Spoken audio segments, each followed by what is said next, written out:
apart. Fancy invitations, just an open date, and it's going on to way after dark. We got a pig and some chicken and a cow on the grill, so won't you come on in and stay for a while? Out of boo kicking, rib licking, beer drinking, pig sticking, barbecue country style. Ain't no bankers, ain't no lawyers, ain't no financiers, and the store ain't no caviar. Got a rusty old tub filled with ice and beer, and around here it's known as a bar. So won't you sit yourself down, won't you stick around, cause we're sure enough gonna make you smile. Out of beer kicking, rib licking, beer drinking, pig sticking, barbecue country style.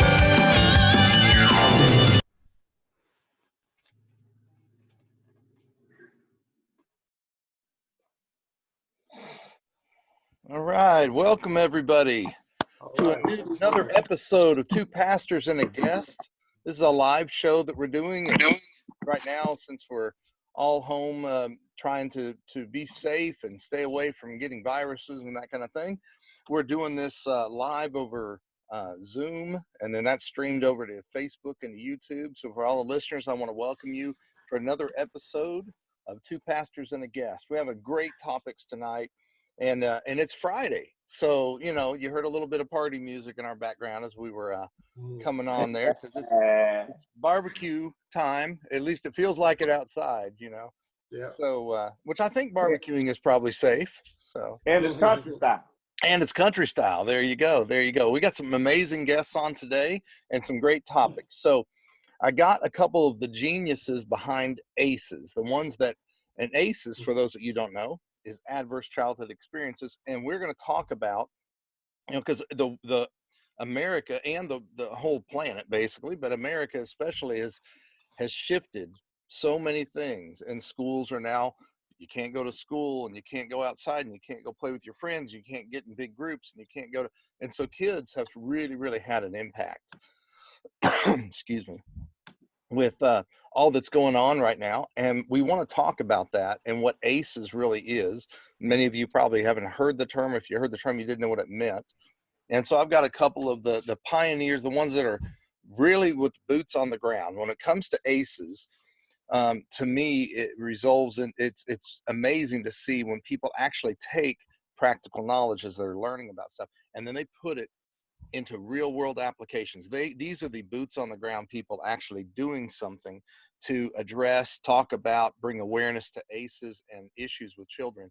So to my right here, we got Kim Williamson. Kim Williamson's with Refuge, Memphis, and with Legacy of Legends. So welcome, Kim. Welcome to the show. Thank you. And then right below me is Charlie Caswell. Now, Charlie and I, we've known each other for a while. Charlie's an amazing guy, a pastor. He's just done so many things. And what's so cool about Charlie, if you guys check out his Facebook, you'll see that every time I turn around, Charlie is into something, doing something to help somebody else. He's constantly outreaching ministry. It's just amazing. And he is the founder and I'm assuming the director or CEO, however you use that title, of Legacy of Legends. So Charlie, welcome to the show. All right. Thank you, sir. Thank you. Appreciate you having us on today. And then we got Charles Matthews. You guys, he doesn't even need an introduction, but Charles Matthews, and we got two pastors and a guest. That's, believe it or not, we got two pastors. That's me and Brother Charles over here. And Charles does music as well. He's huge musician, amazing at that kind of thing. He's a pastor as well. So Charles, welcome, buddy. Good to have you as always, man. Good to be here. Good to be here. All right. So Charlie, I probably didn't say that exactly right. Can you tell us a little bit more about yourself and what you do? Charlie Caswell. I'm the real Charles. He the second Charles. Charlie Caswell. I serve. I might be the real one. I can't sing like he can sing, but serve as the executive director of Legacy of Legends Community Development Corporation in the Fraser, Raleigh, North Memphis community, and also serve as the outreach pastor at Impact Church in Fraser. Wow, amazing. And Kim, can you straighten me out? Was there anything I said about that? Fill us in a little bit about what you do. I'm the assistant director for Refuge Memphis. We have classes that we teach in our Pathway Learning Center. And then I work with Charlie at Legacy of Legend. I'm success coach with them as well. Wonderful, wonderful. And I didn't say in my intro quite correctly. So I didn't introduce myself, I don't think. So I am Brian Callies with Callies Ministries. And Charles and I are the host of the Two Pastors and a Guest show, which is basically what we're trying to do is bring people together that are can actually speak on a topic. And we may, in this room, in this group, we may not all agree. And what we're going to do is talk to each other, just have a conversation. Just have a conversation with each other, see if we can't all understand things a little bit better from each other's point of view, or how we can learn something tonight. I'm hoping we can talk about something called ACEs. And for those viewers that don't know what that is, and learn a little bit about what ACEs is, how it impacts your children, and how this whole COVID thing is really being influenced into all that. So we'll start you off, Mr. Charlie Caswell. I tell you, I appreciate you having us on as guests, and again sharing a very important topic. I think it was important before COVID-19, but very much important now as we see that children are daily, and now, as I said, parents get to really see how their children are having the school shut down and having to spend a lot more time with them and at home, especially in the capacity of trying to, for those parents, again, I want to take my hats off to them who are making sure that their children's education is continuing on despite the schools being shut down, that they're, again, getting the packets from the school, having online classes. Yet with that, you have some families and homes that even before this have some dysfunctions. And that dysfunction many times, as I see it like this, Brian, and I know Kim know it well through the work that she do it, hurt people, and traumatize people. And Wow. so sadly, many of the parents that we work with really have been through something themselves. And what we try to do as an organization, Legacy of Legends, CDC, with University of Tennessee and Ascent Health and Alliance in Frazier that provide mental health and counseling and therapist sessions to them, is we look to basically connect those families to supports by first, when we come in contact with the child, that have, and let me say this, that a lot of our focus in that work was on children who have had chronic truancy from school, missed 10 or more days. They usually come in contact with us by referral that way, but also kids who have been impacted by trauma.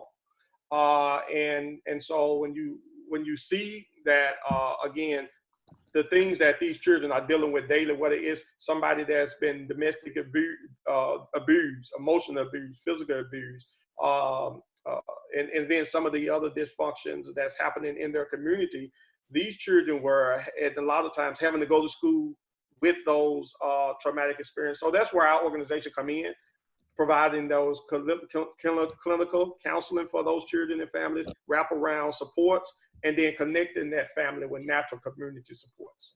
Wow. Well, Kim, so some people are not familiar at all about this issue or what ACEs even is. Can you, Kim, by the way, is great at teaching and educating and doing that kind of thing. So Kim, can you give us just a simplified rundown of what that means, things like ACEs and things like that? What adverse childhood experiences is? Yes. There are 10 different, actually we've added 5 new to the ACE Assessment. Thank you. It was hard. So tell me what you mean by assessment. What's an assessment? It is like a questionnaire that you can go through, and it helps you to kind of figure out what your ACEs are, what your adverse childhood experiences are. Things like, have you ever seen domestic violence? Do you have a parent that has been incarcerated?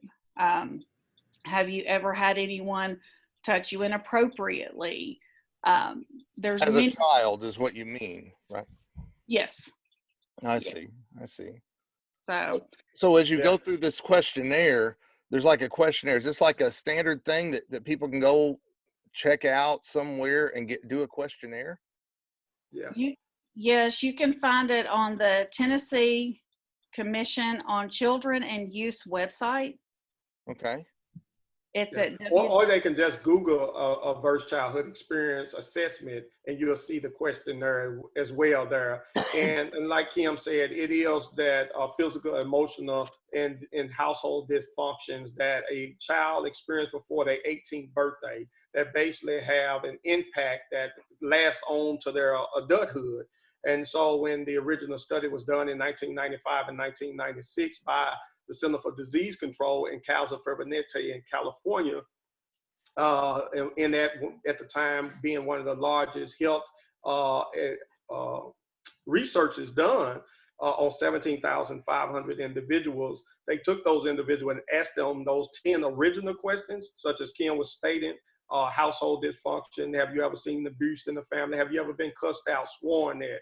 Have you ever woke up in a home where you felt like people didn't care about you? So that emotional, that old saying, sticks and stones may break your bone, but word would never hurt you. Words do hurt. And we know as Christians, as believers, that words are powerful.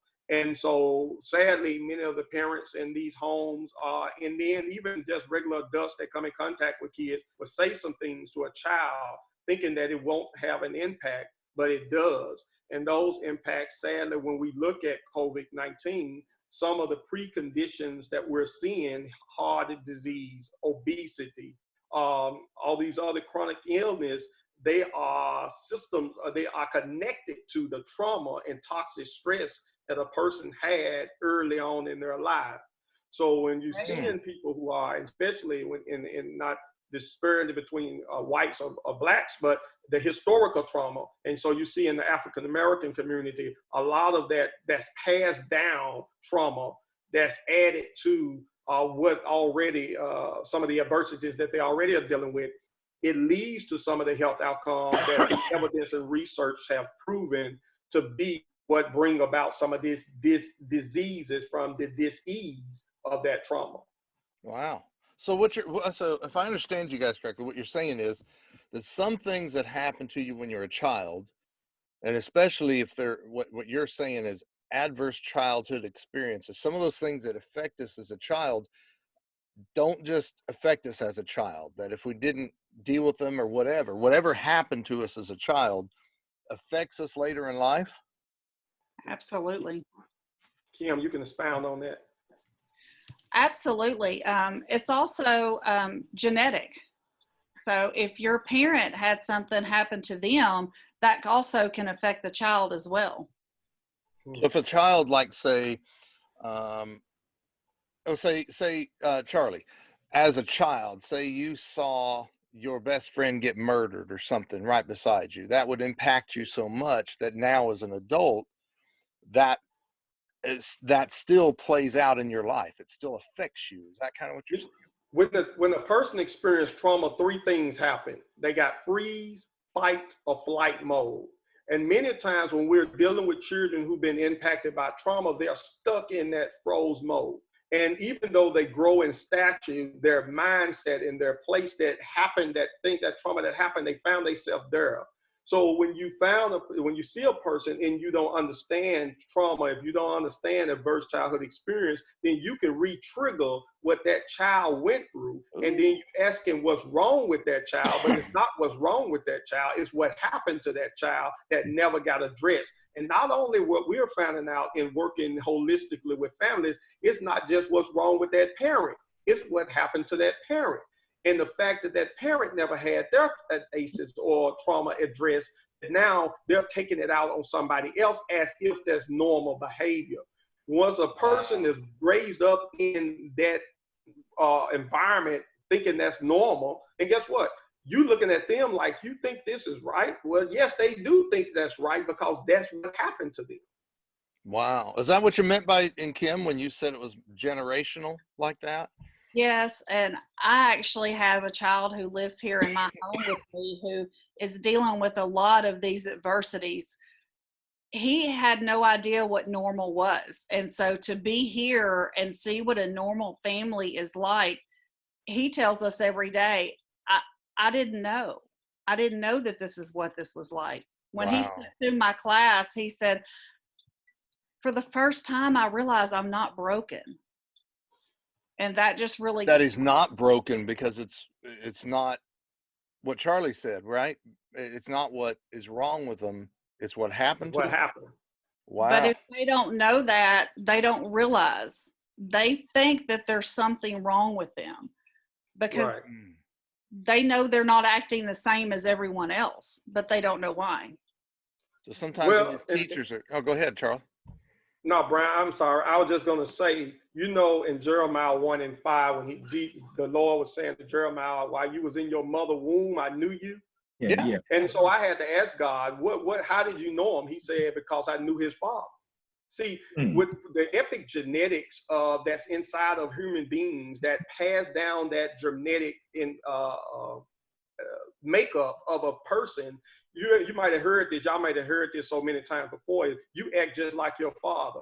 And many times the youth that we work with never saw their father, but they've been told they act like their father because genetically it's passed down. So trauma ACEs don't start when they come into the world. It's even before they in their mother's womb, while in conception, the toxic stress that's on that parent is passed down into that child. Then he come out acting like what happened to him.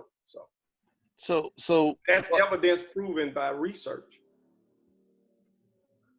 Right here in Tennessee, 61% of Tennesseans have one ACE. 28% have 3 or more. That's a lot. That's 1 in 4. What's considered a high? Like there's 15 questions. Is that right? On the yes, there are now. There are now. What's a high score?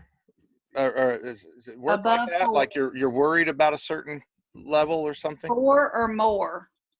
4 or more is when you start to worry that there's enough things that have happened. It's impacting this child now, maybe even as an adult, but you're trying to get them as a child, right? Yes.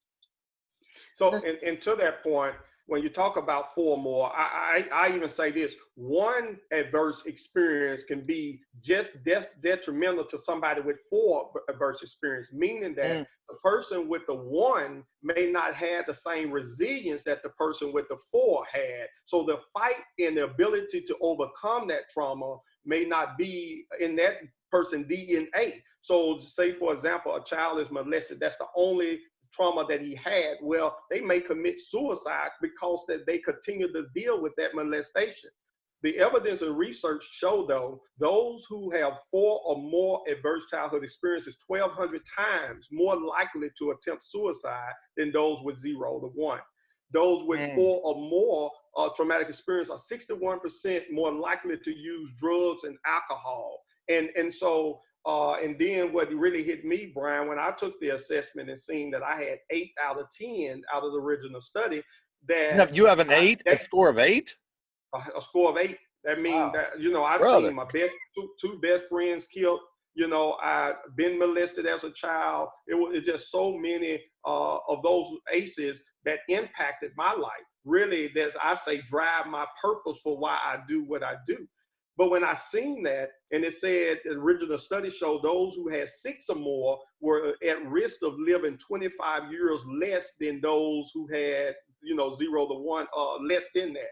Wow. So, and when I started seeing many of my friends dying early at 45 and 40 years old and then doing funerals for some of their children, I understood it was what happened to them. Wow. And that's been mind blowing for you to even hear about this concept then of ACEs, especially when you hit a score of 8 out of 10, right? Then at that point it was 10. Yeah. So, and Brian and Charlie, I got a question for you. Now, that spirit of a molestation, is that a generic thing too, or is that something that happened once somebody, affect that child or corrupt that child? How did that? Well, and I'm gonna say this, that you can go back and look historically, from in generationally in most families, and so you're talking about from the slave master molesting the slaves, and so genetically thinking that it's okay to have sex with another person, and then slave masters making you sleep with your child, and so genetically thinking that's okay, as granddaddy did it, mama did it. And so that, and brother did, so it passed down for generations. So I guarantee you can take an assessment of those, that many molesters or perpetrators have something happen to them themselves. Wow. And you can look at the prison system when they ask that question, you see highly those who perpetrated a crime or something like that on someone else had it happen to them. Oh, so in other words, then it's not something that they're born with. It's something that they get afflicted with people that mistreats them in that way. Yeah, if they form in their head a norm that this is normal behavior to be able to act that way. And so again, unless for me it was Christ that come in my life that then helped deliver that spirit of fornication. But I can tell you this, it had a high impact of me, whether it was looking at pornography early in it was like really having a drive towards sex. Why? Because of what happened at 12 years old, having a 40-year-old lady sleep with me. Those things had a long-term effect. And so when you get married to a person who's saying, why you don't try your sex drive? So it's like, this what I thought was normal. Right. And so you have to really telling you, get close to God and really get close to people who can show you a different norm than what you believe was, that really came to steal, kill, and destroy you. Wow. Which is one thing I think is very important, is it takes one person to help a child, just one, to step up and be there for that child, and you can change their entire world. That's good. Well, I'd like to hear a little more about that. So so we talked about what ACEs are and a little bit about how to check if you have, and you recommend that everybody get an ACE test, an ACE? Everyone. Adults and children as well. Everybody. I have 4. I was shocked, but I have 4. Now, you let's say we go online and we do that, and I see that I have a score of, I'm just guessing, 4. Okay.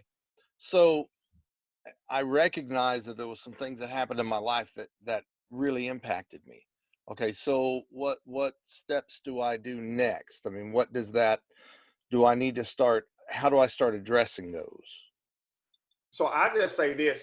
The first step is, the Bible said our people perish because of lack of knowledge. Correct. Because they rejected the knowledge, their children perish, right? So first of all, knowing is the key.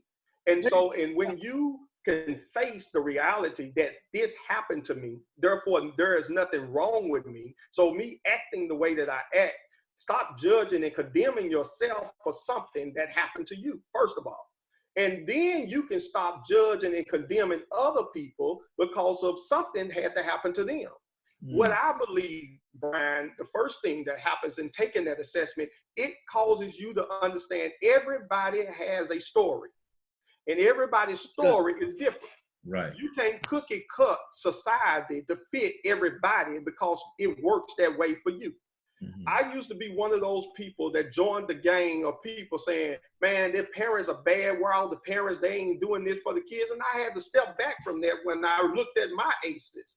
And I started to say, hold up. I was a couple of times with my kids. I got 6 kids, 5 girls, 1 boy. I was getting ready to whoop my twins, the older ones, some years ago. I ain't whooped. They thank God I learned ACEs. They ain't got whooping in a long time. Because when I got ready to whoop them, I had to look in the mirror and say, they acting like I acted. So I had to assess, hold back.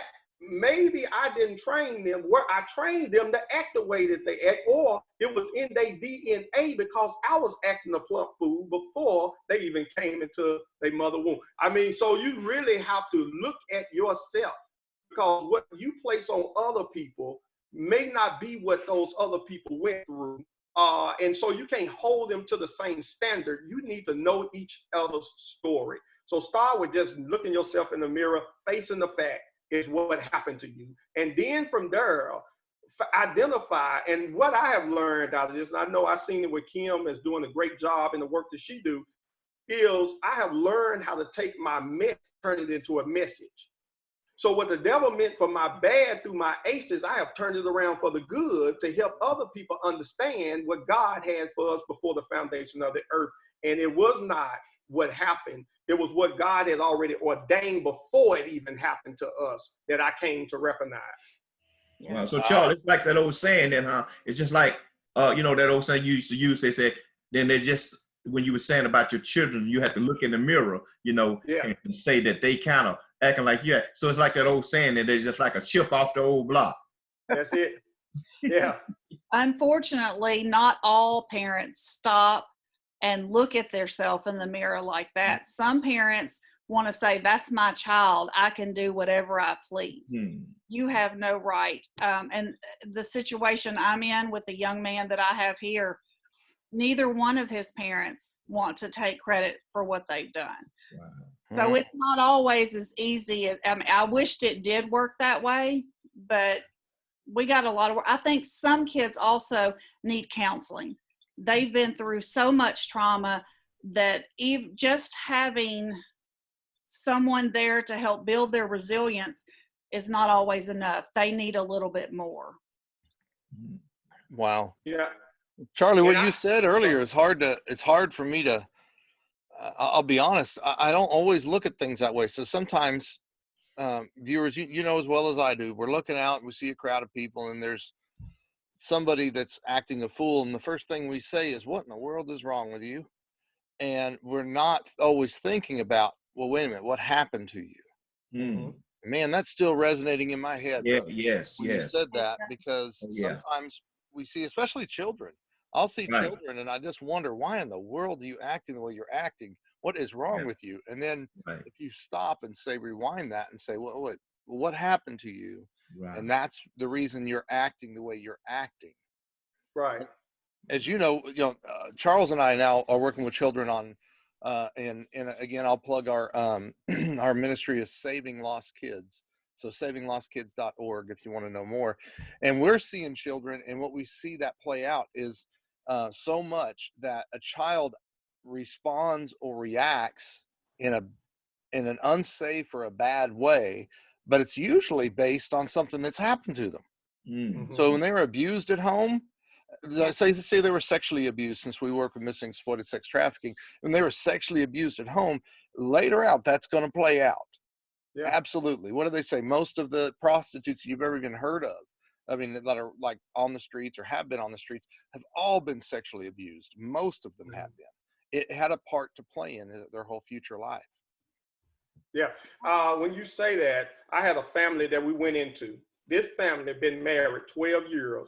Mom and dad was fighting like cats and dogs all the time in front of the kids. Kids now acting out in school. Kids having all type of behavior issues. Guess what?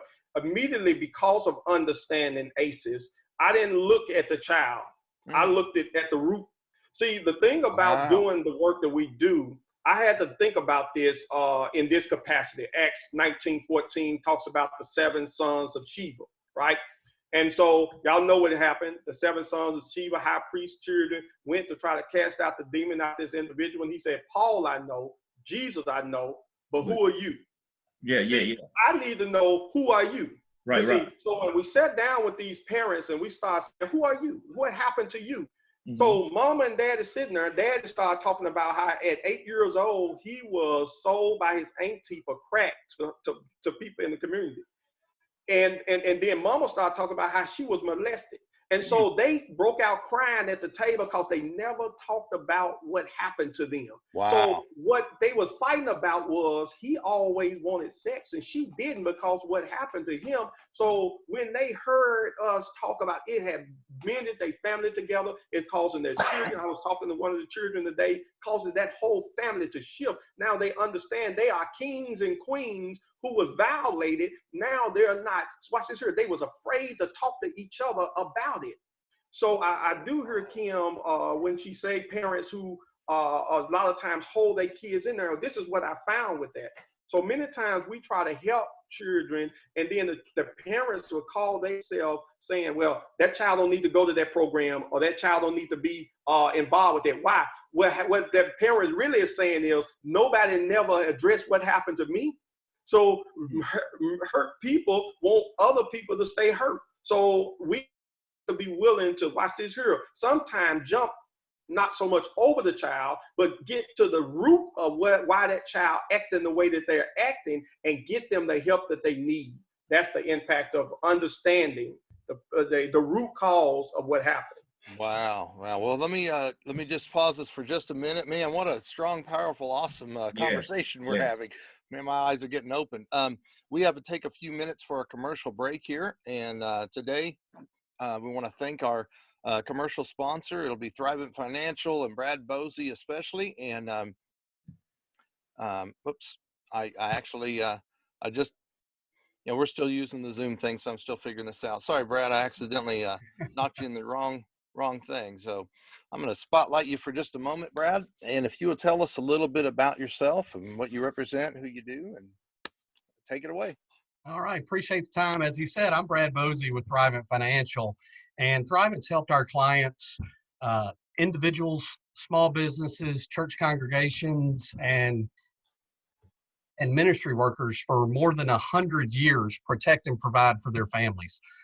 Thrivent is a full-service financial organization with a unique twist in that we're member-owned, and that membership is under our common bond of Christianity.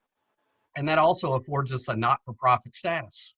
I know that sounds like an oxymoron for a financial firm to be a not-for-profit, but all that means is that instead of paying $300 million in corporate taxes to the IRS, our members get a say in where that money goes. And it's very often in their own backyard. And so Thrivent offers investment and insurance solutions to Christians and non-Christians alike, all while living generously. If you'd like a trusted resource to help you or someone you care about on their financial journey, please contact your local Thrivent representative, as we are nationwide, or you can visit our website at thrivent.com. And I just want to add that I pray that everyone remains safe and calm during these tough times that we're experiencing now. And thank you for having me. Thank you, Brad. Well, let me ask you real quickly here. Let me straighten this back up here. There you go. Let me just ask you real quickly. So I'm not a millionaire. And so for those viewers that are watching, I'm going to be totally transparent. I'm definitely not a millionaire. Is having somebody helping with finances at my age, I'm in the 40s, late 40s, and is that still important? Do you think I need to find somebody like you and try to get some financial advice? You're in prime time, as all of us are. It's never too early to start on one. Having a financial strategy and just looking at your individual situation. So all of us have a financial plan.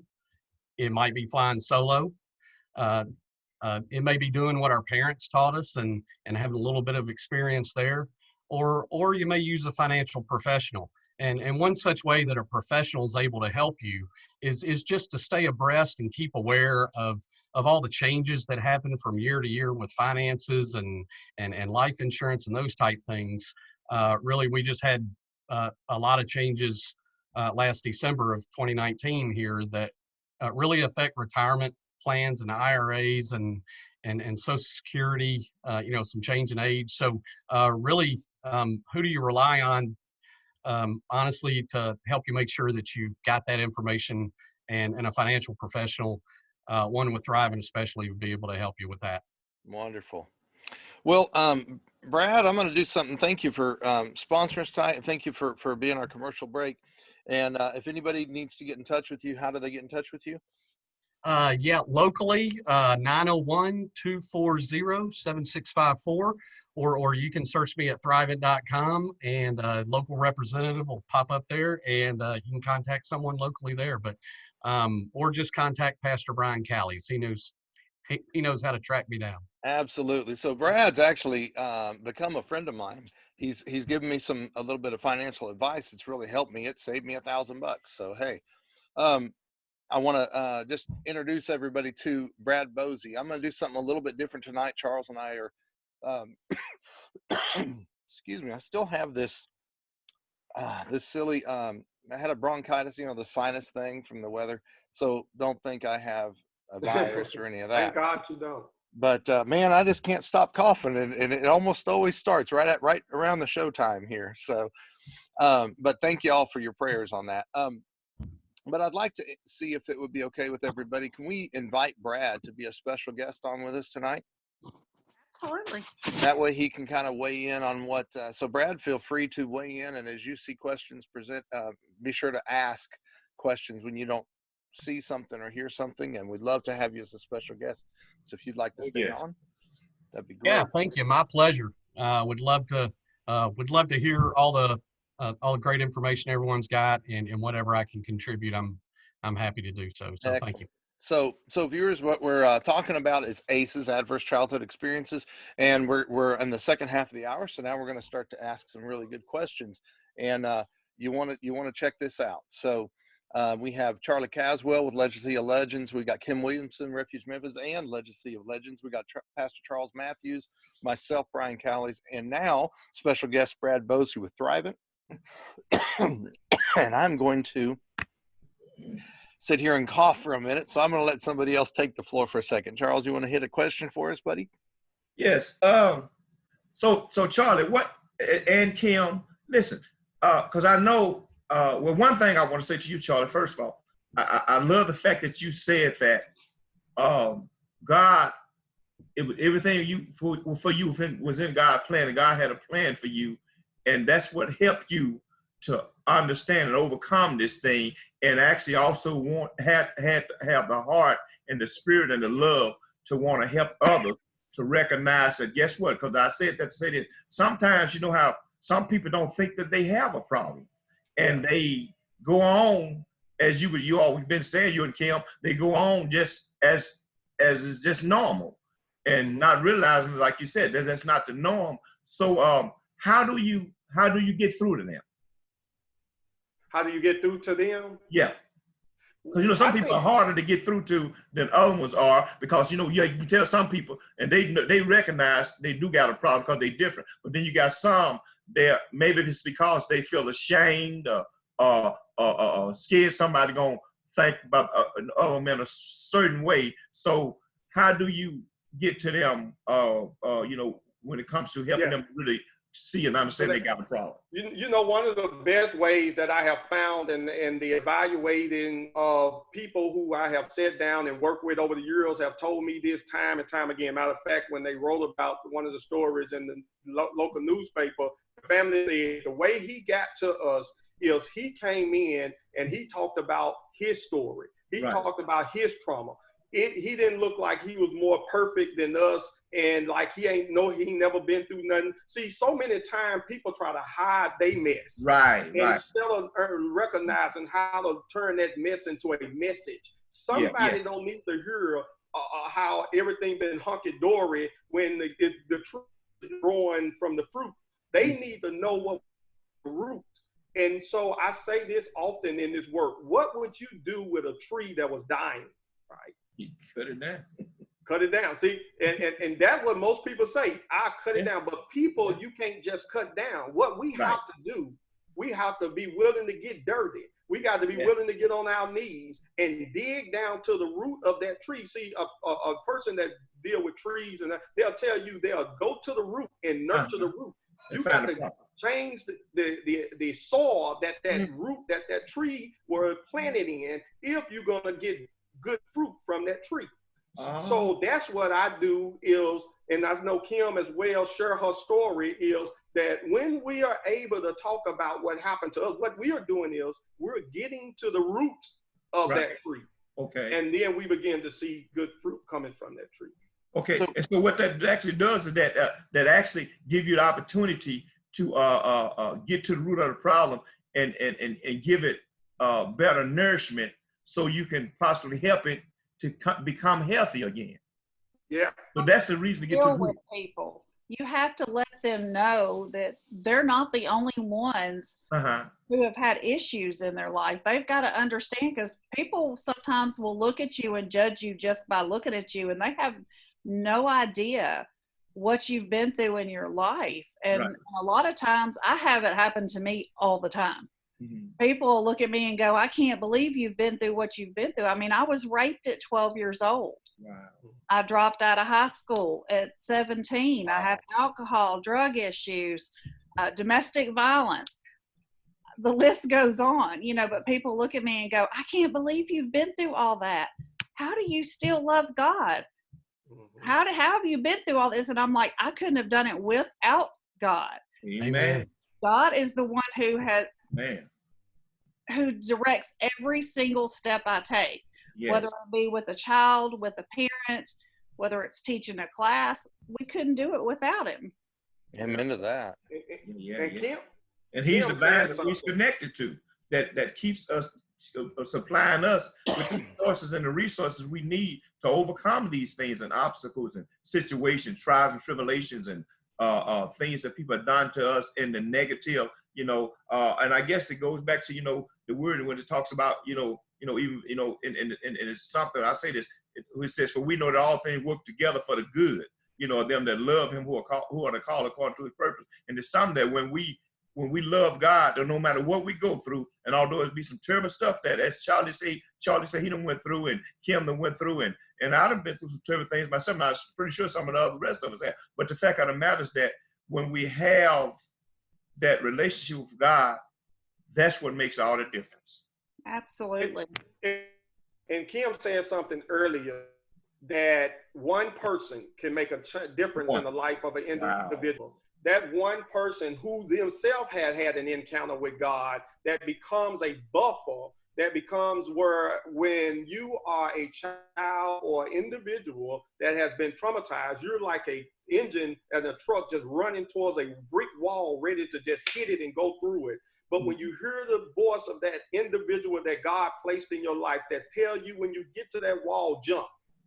Mm-hmm. And so what happened to me, to have someone like Director Tony Armstrong, our former police director, early on in my life as a young person. He grew up in the same neighborhood with us. He mentored me. He saw what road I was headed on. He said, Chuck, you're going to end up dead or in jail unless you change what you do. He came back to the community and made sure I was into the Girls and Boys Club. I was doing positive stuff.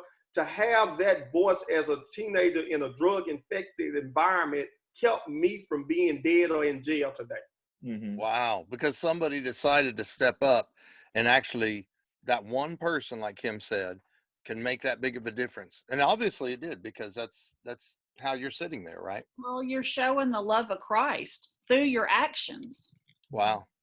That's beautiful. That's big. And I love. Oh, go ahead.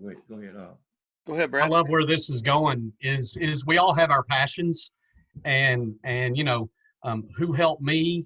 I've had many people help me in life, and I'm trying to return that as well. But it's where I came from, and honestly what I care about.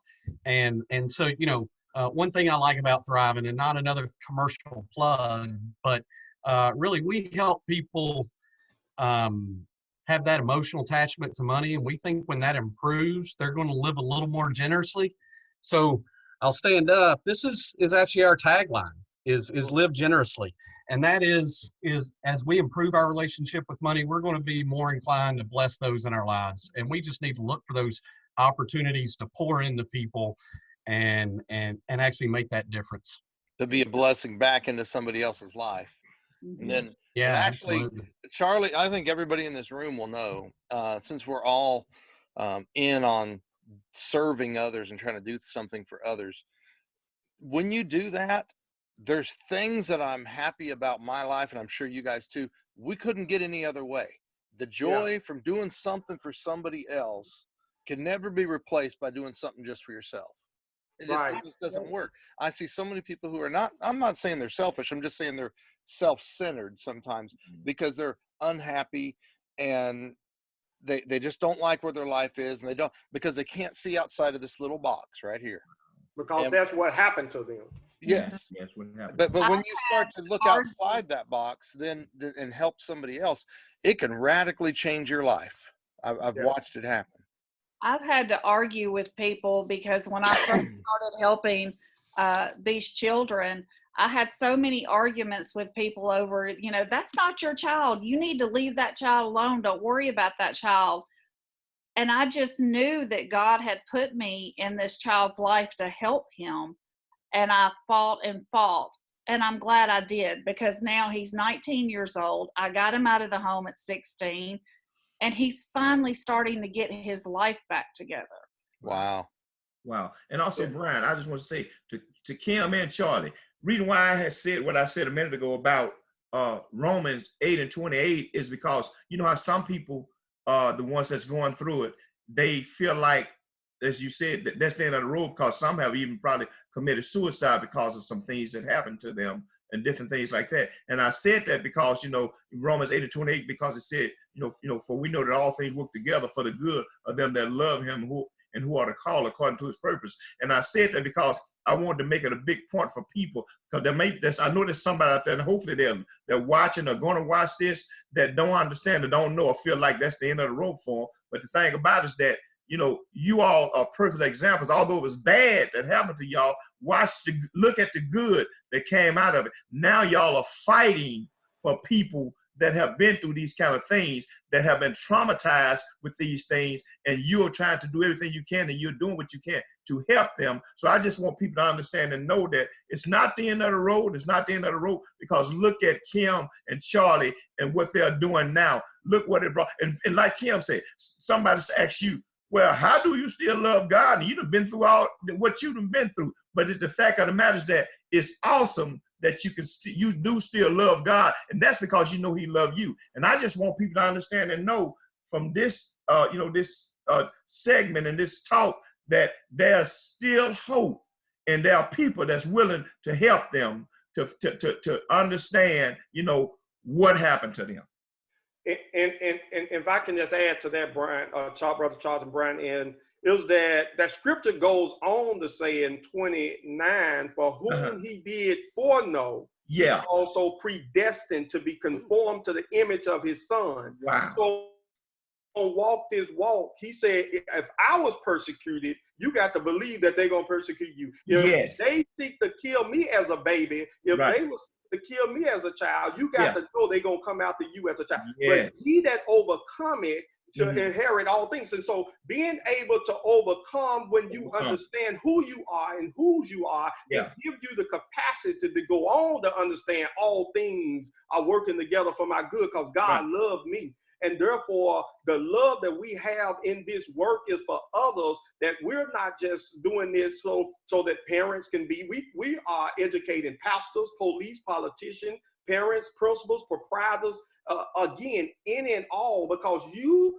may be that one person that come across that child in the community that say, son, we understand it's not what's wrong and what happened. And that right there can let him know he was predestined to be here before the foundation of it. Wow. So Charlie, you saying that what you're saying is that that we are overcomers. Yeah. We overcomers. All we got to do is understand that, because we are all overcomers. Because he overcame. Because he overcame. Wow. Because he overcame, because he went through, he even overcame death itself. Yes, and yes. we was to be formed in his image. So if he got up from the grave, no molestation, no watching somebody die in front of me, no trauma can keep me from the love of God that is deep down in my heart. So I seek that out daily. That gets me up to do what we do. Amen. Well, I got a quick question I'm going to ask. I'm going to have we got 10 minutes left, so I want to make sure we try to hit one more quick question here. So, not to bring up the COVID thing, but it's changed our world and changed our picture, and children going to school, which they can't do, and children that are crying that they're bored, and now they have to stay at home and be around parents they probably haven't had to deal with much. And now all of a sudden parents are having to deal with them 24/7, right? So how do you think this new change of things, this change of system where everything's kind of locked down and kids are all at home, has that been better or worse as far I think it's for been the worse. children themselves. Because kids who are already going through trauma are now stuck in a home dealing with even more trauma. Yeah. Do you think? I agree with think? Kim. I think that what we're seeing is, and I say this so often, is what would you do if you see a bear in the woods? And so many people say they'll freeze, right? Or they'll take flight and run. But then there's those who then fight that, would choose to fight that bear. And I say this, what would you do if you have to see that bear every day? And now those children who had an opportunity to go to school to take flight from that bear, those children who had escaped from that bear now have to face that bear in the woods every day. So I just pray that coming out of this, we don't have more mental cases. We don't have more when people are able to tell that they was abused. See, right now they can't tell nobody that they was beat because they told to stay at home. Yeah. And therefore they can't even come out to talk about all of the trauma that's happening. So I pray that parents are getting closer to their children and not really causing more trauma to their children. Wow. Yet we know if nothing has been addressed, their norm is what they're getting. Yeah. Wow. I agree. Yeah. I'm with Charlie on that one. I pray every night that it's not as bad as I keep feeling like it's going to be when we get to the other side of Corona. Wow. I agree. Yeah, I just think it's some added responsibility that none of us were prepared for. I've got all adult children, and mine are all in the home now because they're back from college and such. But you know, it's that added responsibility, and there's some things that I never thought of until I was working with some of our members and a local pastor here in Arlington. Is there were things that school provided to kids that are no longer available. Here in Arlington, a small town outside of Memphis, we had school provided lunches at no cost. Well, they're not going to school now. So now how do those kids eat and such? Because there's hardships at home. So we had to figure out ways, and Thrivent actually partnered with a few groups in the community to how to continue that. So I just think it was some unpreparedness on all of our parts, and we need to provide. Yeah. And Charlie, at a school for 12 years, and not just food, but there also was a lot of social interactions that children had with people like me. I worked in the library for 12 years. Yeah. I had kids come to me all the time. They needed that emotional attachment that they wasn't getting somewhere else. And so they're losing that now. Yeah, and Charlie and Ken, watch this. And it makes sense, especially what y'all saying, and I'm with y'all, you know, that the fact of that, if, like Charlie said, if they are constantly, now they got to be stuck in the situation with that bear, you know, that's been terrorizing them, you know, I can imagine so it's causing more trauma. We had some teachers on yesterday, I and Brian, and we kind of talked about that in the students. And one of the things we talked about was real quick, you know, that the teachers also are parent to the students. Because some of the students, they're the only parent that they're the only teacher parent that show the love to the student. And the thing about it is that now that they're out of school, they can't get to do that with the student. So how you all handling that now, Charlie? Because I know y'all have a lot of children that come to y'all that y'all was going to or haven't come to y'all face to face that you can work with and deal with. So now how are y'all handling that right now? It's called improvising. And so the improvising begin is really training our staff to do social telehealth and use social media, reaching out to the family.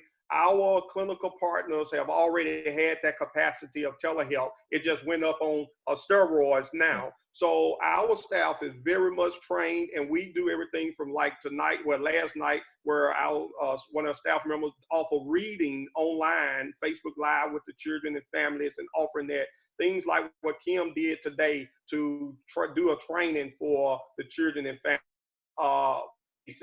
So using social media and online to really interact with them to keep some type of normalcy, on top of they can call us at 901-236-4604. If they don't have food at home, daily we are delivering food to houses. We are giving masks. We are even right now giving over 25 people in the community $250 grants to help them with some relief during this storm. So keeping those relationships are what we're doing to keep in touch with those families at this time and those children. Wow. Kim, let me ask you a quick question. So you said it only takes one, right? Yes. So give me something I can do that can actually help.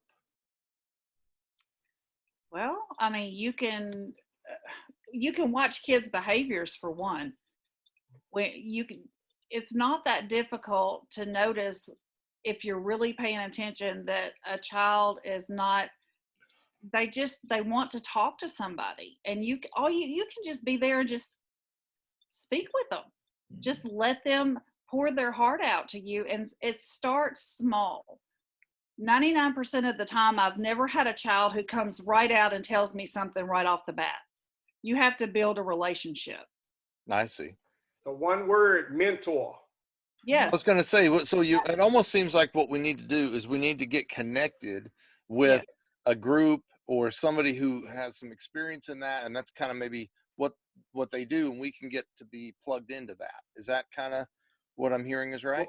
Well, Brian, I know you ain't asking just for you. You're asking for your audience as That's broad. right. Yeah. But you doing already that touch that you and Charles and y'all organization have. That right there is that breaking that norm that there many are conform to. So I would say this, even to those individuals that don't get connected to a group, just first know who you are and be willing to deal with yourself, and then go out and show the love of Christ to somebody else. I mean, that simple gesture, a hello, hey, a smile can change a person's life. That person may be on their way to suicide. Yes. You can just go out in the community, instead of condemning a person, just tell them, I love you, ain't nothing you can do about it. Yes, yes, yes. Don't turn your back on a child either. If they say that they're being harmed in some way, don't assume, oh, well, they're probably just getting a spanking, or it's not as bad as what they're thinking, because these kids, the child that I have here, he went to many different people. He actually was turned into DCS 10 times Wow. before he was gotten out of his home. Wow. Well, let me ask you then, as we're wrapping up here, how do people get and should they connect to Legacy of Legends and Refuge Memphis? Can you tell us, just a plug real quick? Tell us, how do we get connected to you, Charlie, if we want to know more information? Yeah, I just say real quick, they can go to our website and get a lot more information and contact Legacy of Legends CDC at Gmail. I'm sorry, legacyoflegendscdc.com. Awesome. But if they want to email us, they can legacyoflegendscdc at gmail.com. But if they just Google me, Charlie Caswell, follow us on Facebook, follow our Legacy of Legends on Facebook, and you can get a lot more information. And Kim, how about yourself? And for me, it's Refuge Memphis, refuge-memphis.org or plcmemphis.org. Wonderful. Guys, I cannot believe how fast this was. Such a great conversation. We almost like we need to have it again. Yes. Because we just scratched the surface of this thing. Yes. And it's just been a great conversation. Time has just totally flown by, but unfortunately we're out of time. So I just want to thank our special guests, Kim Williamson, Refuge Memphis, Legacy of Legends, Charlie Caswell, pastor, Legacy of Legends director and founder, Brad Bosi with Thrivent Financial, and of course, your awesome host, Charles Matthews, and myself, Brian, with Callies Ministries. We will see you Monday, since today's Friday. Yay. Everybody have a wonderful and blessed and safe weekend. Remember, we still need to be safe and try to do that whole protection thing and try to stay the 6 feet and that kind of deal. But we're getting closer. Yeah, live awesome, live generously. Thank you, Brad, for that. Well, bless you all, and everybody have a wonderful night. Thank you, each of you, for everything that you've done. And we will see you guys on Monday.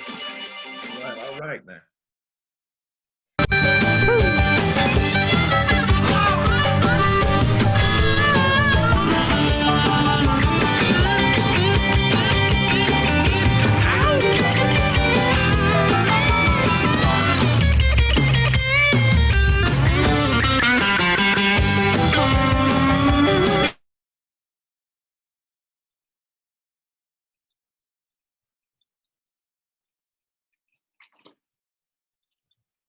All right. Are we